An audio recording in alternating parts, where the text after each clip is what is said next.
that. No, Ani, I know you have to run, but I do have another question for you about this. Yeah.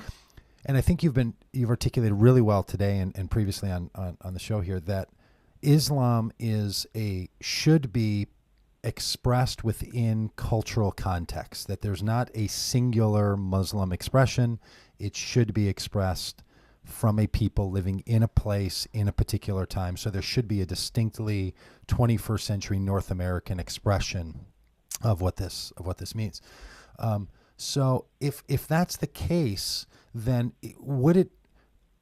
is it true that some people's sort of interpretation or experience with Islam might be from like Saudi Arabia or Pakistan or Afghanistan, and their experience is, boy, it's really built around Sharia law and it's built around a particular play out of it.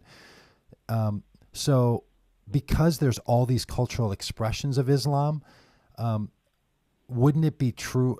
I'm just thinking about like the people who kind of critique Islam for being, overly harsh and all, which you also do. They're not misreading what they're seeing. They're actually noticing that in some places Islam really, and that's true in Christianity and Judaism as well. Like there's a very harsh and legalistic expression of it some places. That doesn't mean it has to be that way in all places. So does that give a little bit of opening to people whose experience with Islam has been different than other people's experience with Islam? Because I meet people who are like, I don't know, Doug, the way you talk about Islam, that's not what I've heard other people have experienced with it. Like they're confused. They think that, I'm doing something funny, and you probably get that even more so. Yeah, no, but so the thing is, we, MPV, Muslims for Progressive Values, we've been accused of kowtowing to, America, and, we are supported by the Zionists, and we're supported by the American government, and that's why we are creating quote unquote an American Islam, but what we're doing is actually really not original. What we're doing is we're just going back, tapping into the values that we are interpreting the Quran the way we want to, and that is and if you want to interpret in the conservative way, by all means you have the right to do that too, but when we're saying that we pray unsegregated, I'm sorry, we pray unsegregated in Mecca. What's the problem here? Why do we have to segregate in the mosque? Right? And the fact that women are leading prayer, that's sort of the norm for us in the United States and in Canada. There are many private congregations, not just MPV, that are allowing and encouraging women to lead prayer and to do the call for prayer. And this is really freaking out some people in the Middle East or the rest of the Muslim world, because like I was interviewed for an Egyptian television station for 1 hour just on the subject and how the end of the world is coming because a woman is leading prayer. And all I can say to them, I'm sorry, the end of the world is coming because Saudi Arabia is destroying all the holy sites and you're all not talking about it. So what we're doing here in America is really, it's not original. That's all I can say. The values of humanity, the values of equality, women leading prayer, that's happened in Prophet Muhammad's days. And so what's happened then and how we have it now is so disconnected from each other. And we want to go back. We want to take those values, the feministic values of Islam, and bring it to the 21st century. So we're not reinventing. We're tapping into what's there already that has been misplaced. So, well, Ani, thanks a lot. That's Ani Zonneveld, and you have important things to be doing. So we're so glad you're willing to chat with us on occasion here. The website is for Muslims for Progressive Values is mpvusa.org, and you can see the halal video that we talked about there. And Ani, congratulations on all the good work that you're doing on this new campaign, and thanks for being on the show. I know you've got to get off to yet another one, so we're glad to have you. That's all right, Doug. Thanks. Anytime, okay? Okay. Bye, yeah, we'd love Take to care, Ani. Okay. Thanks. Okay, Bye-bye. I don't know if it's okay to have a crush on a Muslim woman that's not my wife, but I like that Ani Zonneveld. She's great. I have a crush on her too, so I think it's okay.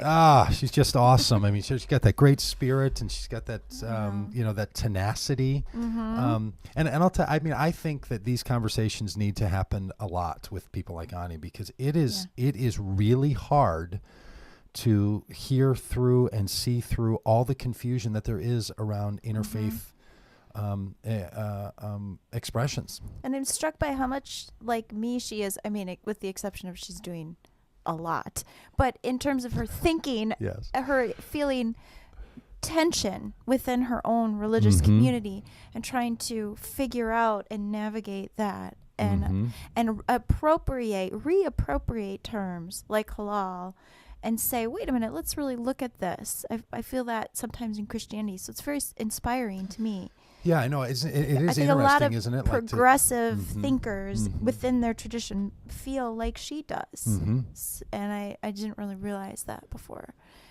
Yeah, and you know, I mean, I brought this up every time we've chatted with her, but my experience in meeting people like that, what's run through my head is, well, okay, are these sort of like let's not take Islam so seriously? Like I meet a lot of progressive Christians whose approach is, for some of them, like, just don't fuss with that stuff. Like, like I'm Christian, yeah, but don't get into the Bible and don't be so into, just kind of ignore that stuff. That's the bad part of our faith. And we'll just go on and do this other thing. Like don't read that part of the Bible and don't talk about those things and just do social justice stuff and it'll be fine. And that's fine. People can do whatever they want to do. I just think that approach tends to calcify the belief that Christianity really is this kind of hardened, fundamentalist, mean-spirited thing. So I think that there's a kind of progressivism, which you are part of and I'm a part of, which is, no, we actually think that the source material of our faith is on the side of a progressive attitude. That's a different kind of progressivism, and that's what Ani's doing, right? She's like, no, the Quran says, and in Islamic experience, this is how it's been, and some people have hijacked that. And that's a different kind of progressivism, and I don't know what to call that, but there's something different about it. It's a kind of activist progressivism as compared to a disengagement kind, right? Like, so I've often thought, and before meeting Ani and some others in the progressive, progressive Muslim community. How do I forget it all the time? Muslims for Progressive Values. In the Muslims for Progressive Values community. Before meeting those folks, I was suspicious that maybe like, you know, Egyptian Muslims who had moved here and teach at the University of Minnesota, this kind of thing, were like, well, yeah, that's probably because you've sort of Americanized and have kind of lost some of that, but where do you really go for communities and all the rest? And so meeting Ani was really affecting me in realizing that just like in Christianity, what we're part of, that in Islam there's an effort to be deeply engaged with the deep content of one's tradition and faith and being progressive. And that's a different thing. And I bet every major religion has these folks. Yeah, you're probably right. But no, I think we're special. I think we're special and blessed by God in a way that other people aren't. And no, it's just... No, I'm thinking we got to find them. It's just us. We're the only ones who are doing the right thing. Well, great conversation. If we were giving out the right on, it would obviously go to Ani. So, Ani, may your strength bring strength, faith bring faith, hope bring hope, and love bring love. And stick with us around here at Doug Pagitt Radio. You can listen back if you didn't get to hear all the segments of today's very lively and bumper-driven show. Thanks for all of you who contributed your bumpers and your pieces. And we will talk to you next week. Doug Pagitt Radio. We need a sign-off for the new show. I think it needs to be over and out. So Doug Pagitt Radio, over and out.